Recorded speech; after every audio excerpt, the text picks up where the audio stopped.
From the biggest fraudsters with a scary face, but is actually a pussy, to a high school student who defies gravity. These 9 characters are some of the guiltiest aura farmers in anime history. What exactly is an aura farmer? An aura farmer is a gloriously unborrowed legend who's dripping in coolness and swag. No matter how strong or weak they actually are, they could trip over their own ego, take 1,000 L's, or be standing on the planet that's literally gonna explode into glittering space dust. And somehow, they're still chilling harder than Sumatra-chan's in his 6 months coma. What? Too soon? Not soon enough. Let's start with the OG himself, Piccolo-san. Because bro is the OG, older but no bite, mofo of the entire Dragon Ball multiverse. It doesn't matter that he was a powerful villain back when he was still in his angry, I hate the world and no one understands me emo face, or how he had a change of heart and become a mentor to one of the most powerful Saiyans of all time, Gohan, who got nerfed because he's not Goku. But back to Piccolo, bro puts all the aura farmers to shame. With that purple gi-weighted cape and turban combo like he's about to drop the hottest bomb at the airport. For real bro, look at that cape! It's not just a fashion, it's a lifestyle. Remember when he fought Frieza and he yeet the cape and turban off? It's like the ground voluntarily did a Dogeza just to pay respect to this light-skinned goblin. Tu as osé t'attaquer au mien et détruire ce que j'avais le plus cher. 100% extra for no reason. And even during the Imperfect Cell arc, there was no one left in town but their clothes, and brother was still showing up so hard to absolutely nobody. Even the AC is bussin'. You think that was bad?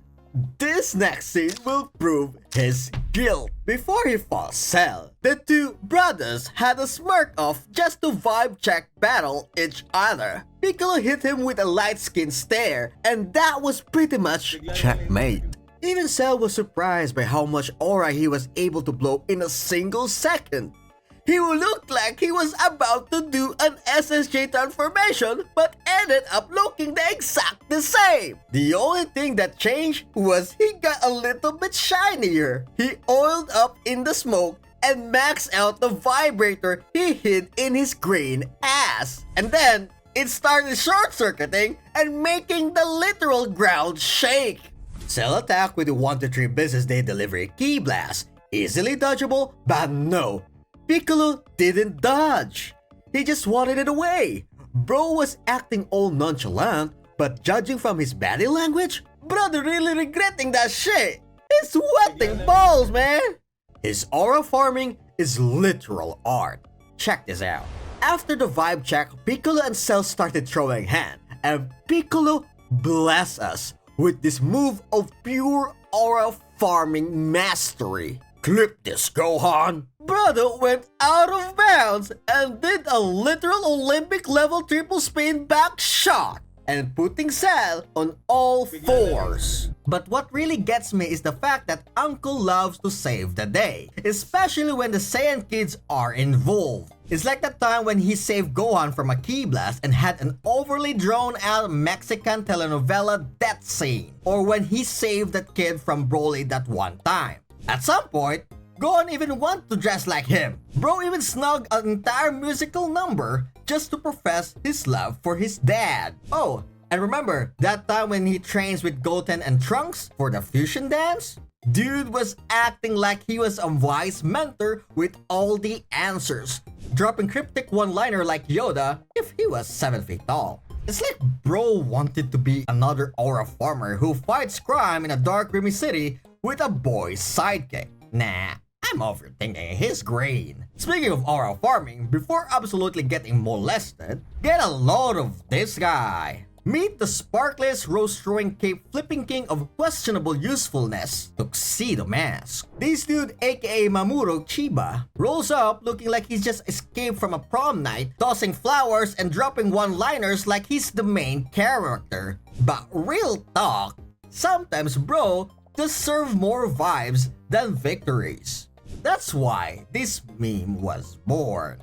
And don't get me wrong, the dude does have the dong in him sometimes. He saved the Sailor Guardians many times during the series, but bro always find a way to make it about himself. Like this clip. Bro was suddenly behind her like he caught her from a mid-fall or something. Like, Nani the freak? And do you know why the guy cosplays like a Phantom of the Opera? Well, if you're interested, because he keeps having these dreams about a mysterious girl who keeps begging him to find silver crystal. Yep, I would say that's a probably valid reason to run around like a vigilante dressed in a drag. Even his powers are mid. His rose throwing skills, accuracy is a chef's kiss. But what else we got? A cane that occasionally whack things? A speech that's basically, you got this girl? Also, in a later arc, dude get brainwashed by the enemy and spent particularly half of the season being a liability. Sailor Guardians were out there saving his cunt while he's busy being a plot device with a tap hat. Tuxedo Mask! You're with us? Keep your distance, Mars. He's no friend of ours now. He's been brainwashed by the Negaverse. What did he say? Tuxedo Mask Defenders coming in 3, 2, 1. Up next is the luckiest aura farmer in the multiverse. King. Not that king.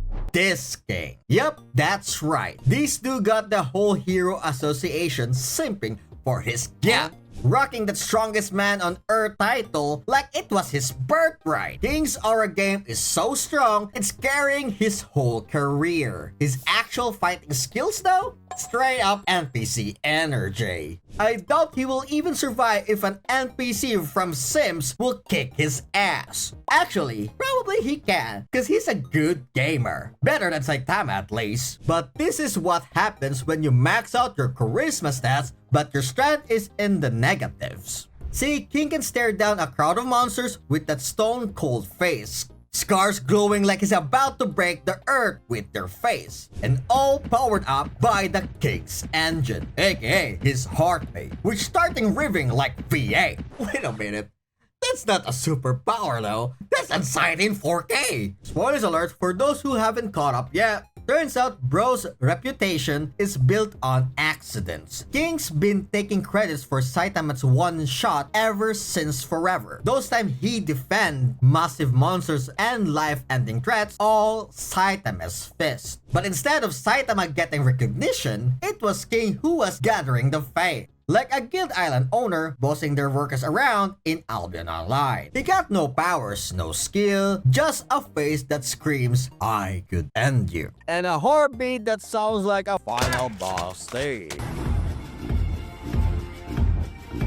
Aura farming to the elite. Brother, whenever he shows up, everyone is losing it. Thinking he's about to solo the whole arc. He just stands there, hands in his pocket, looking like he's too cool to care, while the King engines go. Immaculate vibes, zero contribution, my man's aura is doing overtime. While he's praying nobody calls his bluff. The giant caterpillar catapult shit with a literal combo of gaslighting and an actual world-ending launch. And speaking of gaslighting, here's Reigen Arataka, the ultimate gaslighter. Man hustles harder than a TikToker influencer at a brand deal, selling physics service with nothing but a suit and a bottle of salt and a vibe so clean they sparkles. Even back at the beginning of the entire Mob Psycho storyline, we immediately find out Reigen's whole career is built on Cap. We see a lot of moments of him mentoring Mob, dropping wisdom like, I believe in you, son, while secretly relying on Mob's physics powers to keep his business afloat. I mean, don't get me wrong. Technically, his business isn't a sham. They do get rid of ghosts, spirit, and evil cult lords who loves to give their congregation a creepy-ass smile. But as to Reigen's actual contribution? No coordinates, no clues, no strategies, no options, zero, zip, nada. But like King, this lucky mofo gets away with all of that shit. Especially what he did at the end of Season 1.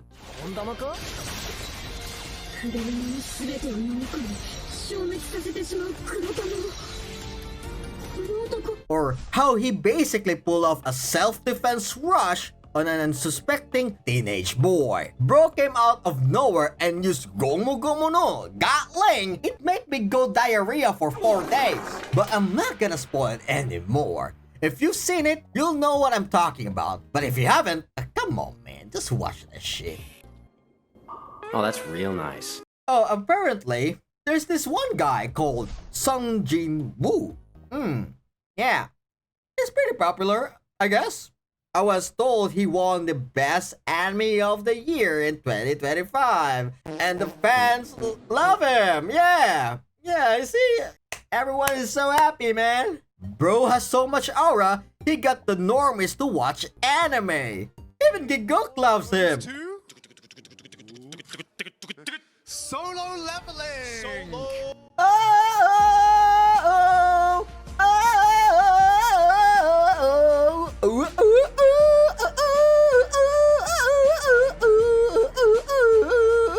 Honestly, this anime can be summed up in one single beautiful sentence. Local man level up. Anime of the year, everyone. Anime of the year. COVID should have wiped us all out. Anyways, do yourself a favor, okay? And watch Sakamoto instead. I mean, not that chubby guy who's basically John Wick's twin brother. This Sakamoto from Haven't You Met? I'm Sakamoto. Although, with the shenanigans that this guy gets up to, this dude is so cool, he makes the ice looks like it's sweating. He's out here solving life's problem with a calm smirk and an aura that transcends to the laws of physics. Literally. I mean, brother is more stylish than the god of style Dante himself. Even in episode 1 of this show, bro can catch erasers in mid-air, has an umbrella ready in case of bathroom pranks, and riz everyone by sitting in a window still like he was the main guy on a sojo who's about to freak the girl. In fact, bro has so much riz, his classmate's mother becomes a thirsty whales on Azur Lane. There isn't really much about why Sakamoto is as stylish as he is. He's supposed to be just a normal high schooler who's just not trying hard to be the center of the universe. Unlike this guy. Remember when I said Reigen Arataka was the ultimate gaslighter? I lied. This guy, Sid Kogeno, aka Shadow, gaslighted the world so hard his made-up stories basically come true. Brother was an orc all along. Even back then, before he got isekai to the world where his fantasies came true, Buddy had quite an obsession of being a shadow broker. That's the term for people who controlled organizations, government, even the world from the shadows. Like the Illuminati or the lizard people or I don't know, Smash Rub SquarePants? Oh, trust me, brother. This wasn't just a Chunibyo face or any of those shit. Bro legit wanted to become a shadow broker, aka Batman. Dude even trained himself to the point of being able to delete gangsters and ex-army men with nothing but a pair of crowbars and a dream. No, not a dream, more like a delusion. Then he decided to take on Truckun and lost. Only to get isekai to a world of swords and sorcery? Achievement unlocked. Where he spent his entire time gaslighting his family and everyone around him into believing he is this poor soy boy kid who can't even take care of himself, he can't even beat his freaking sister in a sparring match, while aura farming in the evening as the full-fledged vigilante Shadow. With his own elite team of overpowered ladies who worship him like that one lucky dude from Redo Healer. But the thing is, all the lies that he's been feeding them about the cult of Diablos and how he's trying to stop it and save the world and shit, all of that may not be as delulu as he thought. I told you, bro is a Warhammer orc. But I don't want to spoil anyone, so if you're into overpowered guy and that looks like Kirito with a bunch of boba, you might get a stake on this shit. Speaking of boba, I wanted to see more of Granny Seiko. Yes, woman can aura form too. No, I'm not including her on this list as a diversity hire or some shit like that. She's legit classy when she tries to be. And for a granny, She definitely doesn't look like one. Seiko is 62, but you're the one's gonna be needing a walker after she clapped your ass.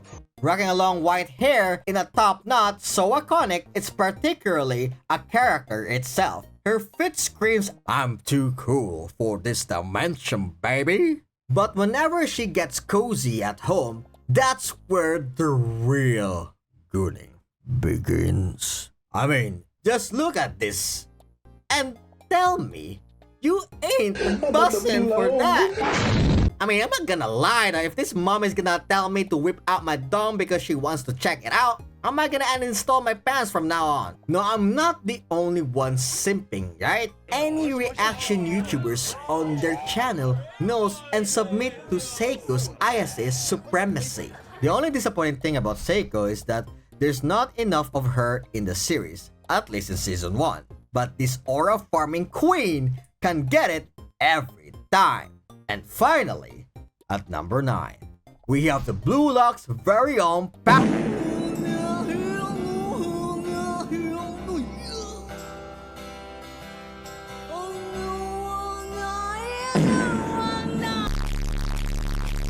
Let's get some pussy tonight.